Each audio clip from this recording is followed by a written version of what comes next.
8 പേർക്ക് കയറാവുന്ന അമേരിക്കൻ നിർമ്മിത കോഡിയാക് 100 എന്ന വിമാനമാണ് പരീക്ഷണ പറക്കൽ നടത്തിയത്.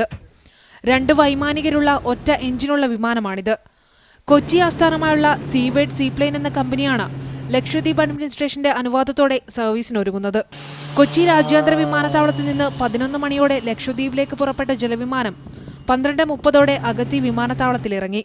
DGCAയുടെ പരിശോധനയ്ക്ക് ശേഷം മാത്രമാണ് ജലവിമാനത്തിന് ദ്വീപസമൂഹങ്ങളിലെ നിർദ്ദിഷ്ട ജലപാതയിൽ ഇറങ്ങാനാകുക. ഒറ്റപ്പെട്ട് കിടക്കുന്ന ദ്വീപസമൂഹങ്ങളെ ഇതോടെ വൻകരയിലേക്ക് കൂടുതൽ ബന്ധിപ്പിക്കാനാകുമെന്ന് ലക്ഷദ്വീപ് MP മുഹമ്മദ് ഫൈസൽ പറഞ്ഞു. ഏറ്റവും കൂടുതൽ യാത്രാ മേഖലയിലേക്ക് ആൾക്കാർക്ക് ജനങ്ങൾക്ക് സാധാരണ ജനങ്ങൾക്കടക്കം ഉപയോഗപ്രദമാകുന്ന രീതിയിലേക്കുള്ള ഒരു യാത്രാ സൗകര്യം ഉണ്ടാക്കുക എന്ന ലക്ഷ്യത്തിന്റെ ഭാഗമായാണ് ഈ സീപ്ലെയിൻ ഓപ്പറേഷൻ ഇന്നിവിടെ ആരംഭിച്ചിരിക്കുന്നത്. ജലവിമാന സർവീസ് ആരംഭിക്കുന്നതോടെ ലക്ഷദ്വീപ് വിനോദസഞ്ചാരികൾക്ക് കൂടുതൽ ആകർഷകമാകുമെന്ന് ക്യാപ്റ്റൻ സുധീഷ് പറഞ്ഞു. ലക്ഷദ്വീപിലെ ചിതറിക്കിടക്കുന്ന ചെറുദ്വീപുകളിലേക്കുള്ള യാത്രയും കൂടുതൽ സുഗമമാകും. മീഡിയ 1 കൊച്ചി.